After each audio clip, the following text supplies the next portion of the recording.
Hello friends, स्वागत है आपका शिक्षा क्लासेस पर। दोस्तों, क्लास को स्टार्ट करते हैं। क्लास स्टार्ट करने से पहले आज का मोटिवेशन कोट है, शिक्षा ही वह शक्ति है जो हमें अपने लक्ष्य को प्राप्त करने में सहायता करती है। शिक्षा के माध्यम से ही हम अपने किसी भी लक्ष्य को प्राप्त कर सकते हैं। और अंबेडकर जी ने कहा भी है कि शिक्षा वह शेरनी का दूध है जो जितना पिएगा उतना दहाड़ेगा। आप लोग इस क्लास की पीडीएफ जो है टेलीग्राम चैनल पर जुड़कर ले सकते हैं और आप लोग चैनल को भी सब्सक्राइब कर सकते हैं। चलिए क्लास स्टार्ट करते हैं। पहला क्वेश्चन है कि भारत ने 5 वर्ष से कम आयु के बच्चों की मृत्यु दर में कितने प्रतिशत की कमी दर्ज की है। भारत ने जो है 5 वर्ष से कम आयु के बच्चों के लिए मृत्यु दर जो है कितने परसेंट दर्ज की है। 40%, 65%, 62% या फिर 78%। तो इसका सही आंसर हो जाएगा option number D, 78%। Next question है, हाल ही में किस राज्य ने केंद्रीय गृह मंत्री अमित शाह ने हल्दी बोर्ड की राष्ट्रीय मुख्यालय का उद्घाटन किया है। तो अभी गृह मंत्री अमित शाह जी के द्वारा राष्ट्रीय हल्दी बोर्ड का मुख्यालय बनाया गया है। तो इसका उद्घाटन जो है कहाँ पे किया गया है? क्या तेलंगाना में, केरल में, कर्नाटक में या फिर मध्य प्रदेश में? तो इसका सही आंसर हो जाएगा option number A, Telangana. Telangana में जो है अभी अमित शाह जी के द्वारा राष्ट्रीय हल्दी बोर्ड का उद्घाटन किया गया है। नेक्स्ट क्वेश्चन देखते हैं।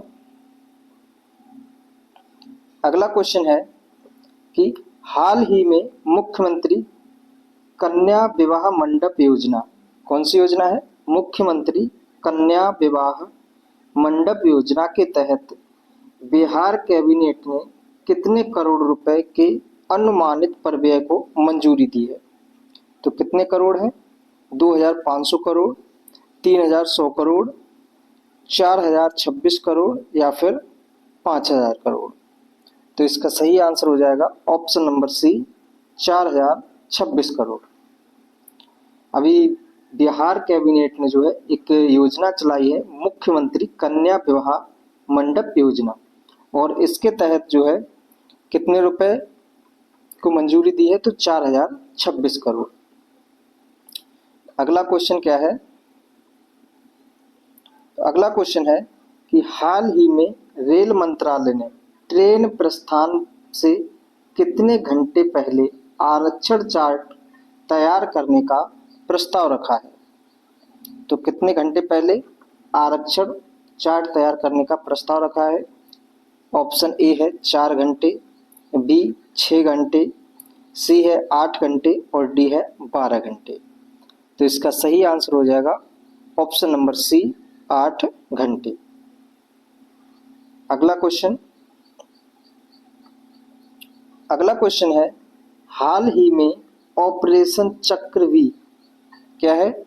ऑपरेशन चक्रवी किस प्रकार की आपराधिक गतिविधियों के खिलाफ शुरू किया गया अभियान है? आतंकवाद के खिलाफ, साइबर अपराध और ऑनलाइन धोखाधड़ी के खिलाफ, नशीले पदार्थों की तरक्की के खिलाफ, अवैध खनन के खिलाफ। तो इसका सही आंसर है ऑप्शन नंबर बी, अपराध, साइबर अपराध और ऑनलाइन धोखाधड़ी के खिलाफ जो है ऑपरेशन चक्रवी स्टार्ट किया गया है। ठीक है, चलिए अगला क्वेश्चन देखते हैं। अगला क्वेश्चन है कि हाल ही में किस तारीख को अंतर्राष्ट्रीय क्षुद्रग्रह दिवस मनाया गया है? तो अंतर्राष्ट्रीय क्षुद्रग्रह दिवस जो है कब मनाया गया है? 27 जून को, 28 जून को, 29 जून या फिर 30 जून को। तो अंतर्राष्ट्रीय क्षुद्र ग्रह दिवस जो है 30 जून को मनाया गया है। ऑप्शन डी इसका सही हो जाएगा। अब क्षुद्र ग्रह जो है वो किन दो ग्रहों के बीच में रहते हैं, यह भी क्वेश्चन पूछा जाता है। तो मंगल और बृहस्पति, मंगल और बृहस्पति ग्रहों के बीच में क्षुद्र ग्रहों की पेटी पाई जाती है। चलिए अगला क्वेश्चन देखते हैं।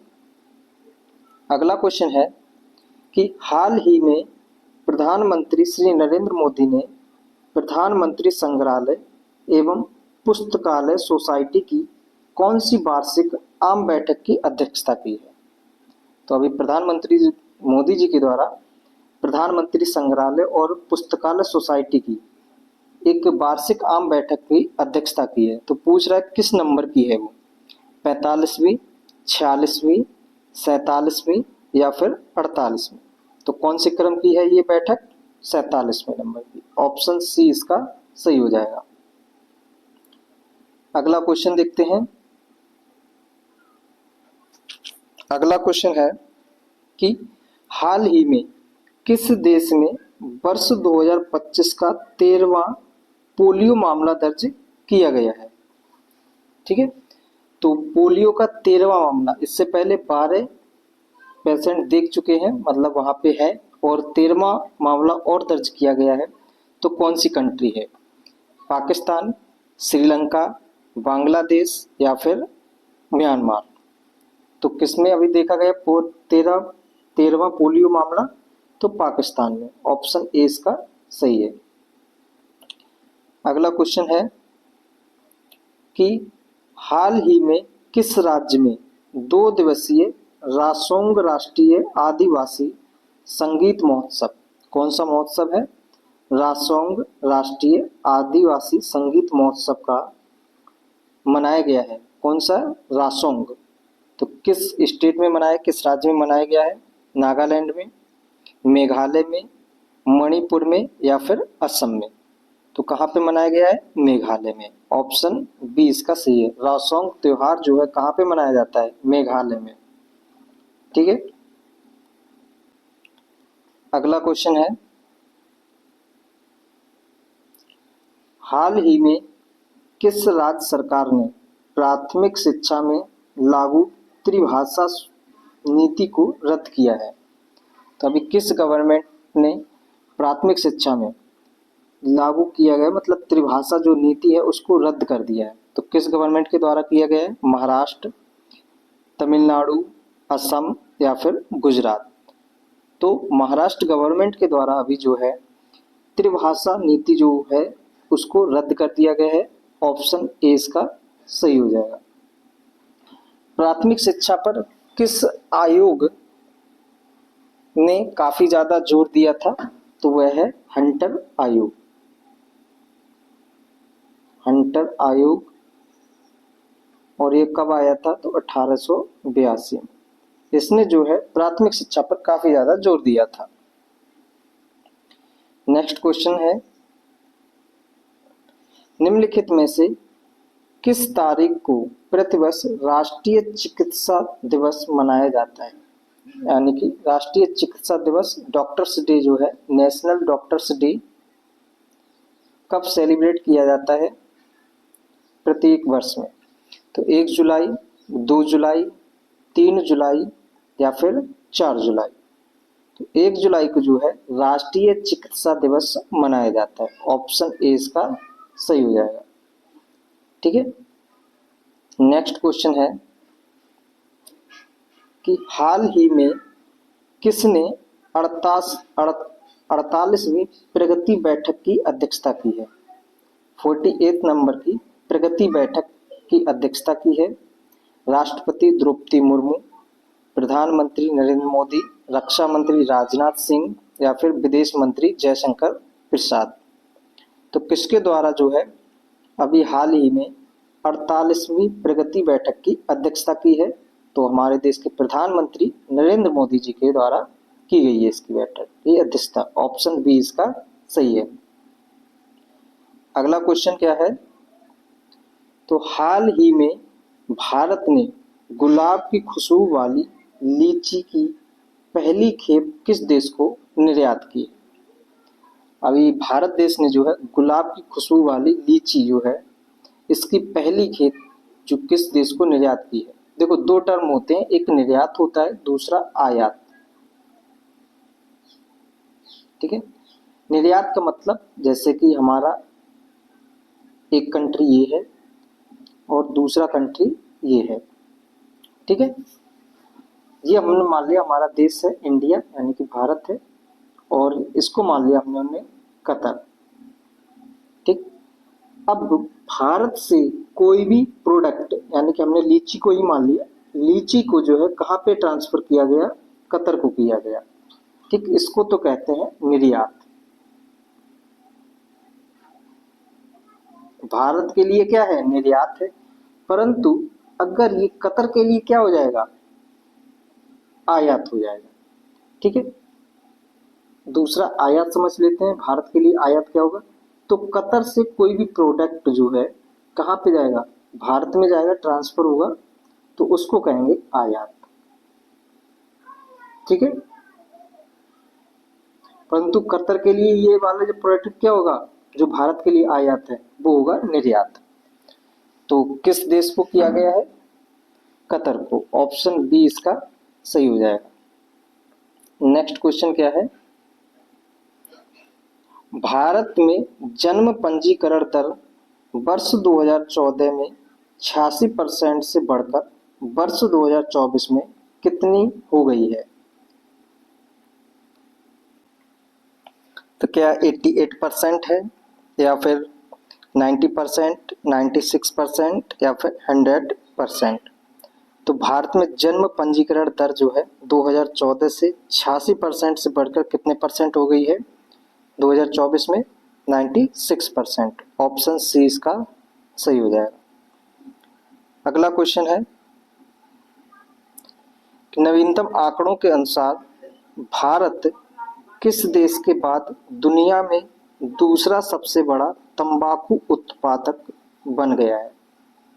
तो किस देश को पछाड़ दी, मतलब किस देश के बाद में दूसरा सबसे बड़ा तंबाकू प्रोडक्शन में भारत की रैंक है। तो किस देश के बाद में पहले रैंक पे कौन है, ब्राजील, चीन, इंडोनेशिया या फिर श्रीलंका। तो अभी चीन के बाद में भारत जो है दूसरा सबसे बड़ा तंबाकू उत्पादक देश है। ऑप्शन बी इसका सही हो जाएगा। फर्स्ट नंबर पे कौन है, तो चीन है, और सेकंड नंबर पे अपना देश भारत। चलिए अगला क्वेश्चन देखते हैं। अगला क्वेश्चन है, अब यहाँ से कुछ स्टैटिक क्वेश्चन है, वो स्टार्ट चार पांच है, उनको देख लेते हैं। भारत में प्रोजेक्ट टाइगर की शुरुआत किस वर्ष हुई थी। तो प्रोजेक्ट टाइगर की शुरुआत जो है किस वर्ष की गई थी, यानी कि जो चीते हैं उनको संरक्षण प्रदान करने के लिए इसको शुरू किया गया था, प्रोजेक्ट टाइगर को। इंदिरा गांधी के समय पे इसको शुरू किया गया था। तो वही पूछा है कब इसको शुरू किया गया था, 1970 में, 1972 में, 1985 में या फिर 1991 में। तो इसका सही आंसर हो जाएगा ऑप्शन नंबर बी, 1973 में।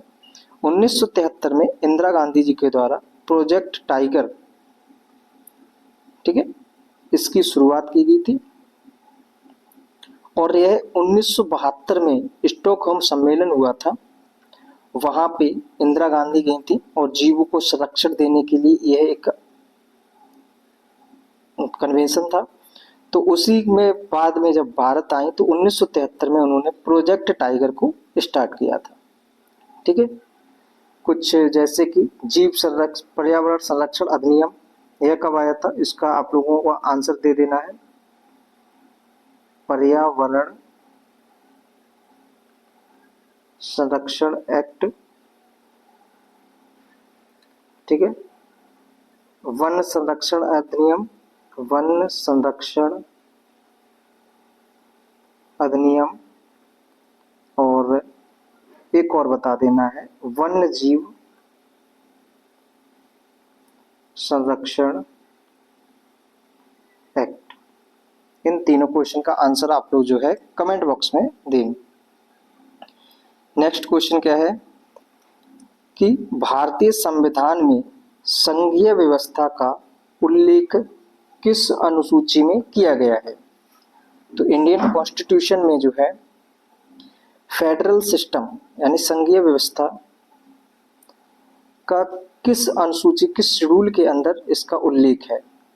ठीक है, तो भारतीय संविधान में जो है कितनी अनुसूचियां हैं? 12 अनुसूचियां। ठीक है, तो इनमें से किसके अंदर क्या क्या है, पहले हम एक बार में सारी 12 को बोल दे रहे हैं, आप लोग उनको अच्छे से सुनिएगा।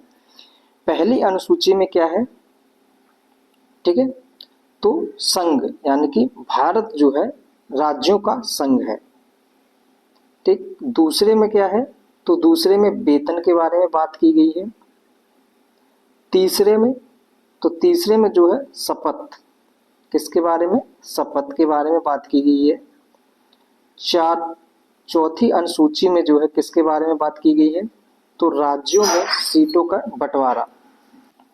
अनुसूची 4 में क्या कहा गया है? तो राज्यों में सीटों के बंटवारे के बारे में बात की गई है। अनुसूची 5, तो 5 में SC ST यानी अनुसूचित जनजाति क्षेत्रों में प्रशासनिक नियंत्रण के बारे में बात की गई है, अनुसूची नंबर 5 में। अनुसूची 6 में क्या है? तो अनुसूची 6 में कुछ राज्य हैं, कौन कौन से हैं? असम, त्रिपुरा, मेघालय और मिजोरम। ठीक है, असम, त्रिपुरा, मेघालय और मिजोरम, ये 4 राज्य हैं। इनके अंतर्गत इनमें अनुसूचित जनजाति क्षेत्रों में प्रशासनिक नियंत्रण की बात की गई है। ठीक है, 7 में क्या है? तो 7 में है समवर्ती सूची, संघ सूची और राज्य सूची, यानी कि सूचियों के बारे में उल्लेख किया गया है। ठीक, तो और इसी के अंदर संघीय व्यवस्था के बारे में भी बात की गई है। तो 7 में ये हो गया। 8 में क्या है? तो 8 में भाषा के बारे में बात की गई है। ठीक है, 9 में क्या है? तो 9 में अनुसूची नंबर 9 जो है इसमें भूमि सुधार अधिनियम के बारे में बात की गई है, या फिर किसी भी प्रकार के अधिनियम कानून के बारे में बात किस में की गई है? तो 9 में की गई है। 10 में क्या है? तो दल बदल से संबंधित है 10वीं अनुसूची। 11 पंचायत से है और 12 जो है नगर पंचायत से है। तो ये 12 के 12 अनुसूचियों का हम लोगों ने देख लिया है। तो इस क्वेश्चन का आंसर पूछा जाए तो क्या हो जाएगा? ऑप्शन नंबर ए, 7वीं अनुसूची। नेक्स्ट क्वेश्चन क्या है? अगला क्वेश्चन है कि किस भारतीय नेता ने 1905 में बंगाल विभाजन के विरोध में स्वदेशी आंदोलन की शुरुआत की? ठीक है, तो स्वदेशी आंदोलन के बारे में देख लेते हैं। यह किसके समय पे हुआ था? पहले तो 1905 में हुआ। इस समय किसके द्वारा यह किया गया था? तो कर्जन के द्वारा, कर्जन। बात आती है कि बंगाल विभाजन की घोषणा जो है, विभाजन की घोषणा कब की गई? तो 20 जुलाई 1905 को। और इसको लागू कब से किया गया? लागू तो 16 अक्टूबर 1905 को इस समय लागू किया गया था। और 16 अक्टूबर को ही बंगाल के लोगों ने शोक दिवस मनाया था। ठीक है, फिर इसके विरोध में आंदोलन चलाया गया, स्वदेशी आंदोलन। 7 अगस्त 1905 को स्वदेशी आंदोलन चलाया गया। और इसके नेता कौन थे? तो बिपिन चंद्र पॉल। इनके द्वारा जो है इसकी शुरुआत की गई थी, विरोध किया गया था। ऑप्शन डी इसका सही हो जाएगा। चलिए अगला क्वेश्चन देखते हैं। अगला क्वेश्चन है कि मानव रक्त में ऑक्सीजन को कोशिकाओं तक पहुंचाने का कार्य कौन से कण करते हैं? तो मानव शरीर में जो है ऑक्सीजन को कोशिका तक पहुंचाने का कार्य कौन से कण करते हैं? श्वेत रक्त कणिकाएं यानी कि WBC, व्हाइट ब्लड सेल या फिर व्हाइट ब्लड कार्पल्स, प्लेटलेट्स, लाल रक्त कणिकाएं यानी RBC और प्लाज्मा। तो किसके द्वारा ऑक्सीजन का परिवहन किया जाता है? यानी कि एक कोशिका से दूसरी कोशिका तक या फिर कोशिकाओं तक पहुंचाने का काम कौन करता है ऑक्सीजन को? तो करता है RBC यानी कि red blood corpuscles. Option C इसका सही हो जाएगा। प्लेटलेट्स का काम क्या होता है? तो रक्त का थक्का जमाने में ये मदद करता है। ब्लड क्लॉटिंग, रक्त का थक्का जमाने में मदद करता है। ठीक है। उसके बाद में श्वेत रक्त कणिका ये क्या करती हैं? तो ये प्रतिरक्षा का काम करती हैं। प्रतिरक्षा का काम करती हैं ये। चलिए नेक्स्ट क्वेश्चन देखते हैं। अगला क्वेश्चन है कि सांची का स्तूप किस प्राचीन धर्म से संबंधित है? पहले तो सांची का स्तूप है कहाँ पे? तो मध्य प्रदेश में है। और किस धर्म से संबंधित है? तो यह बौद्ध धर्म से संबंधित है। ऑप्शन 20 का सही हो जाएगा। ठीक है। तो हम लोगों के ये 20 क्वेश्चन कंप्लीट हो चुके हैं। इस क्वेश्चन की मतलब जो पीडीएफ है आप लोगों को टेलीग्राम चैनल पर मिल जाएगी।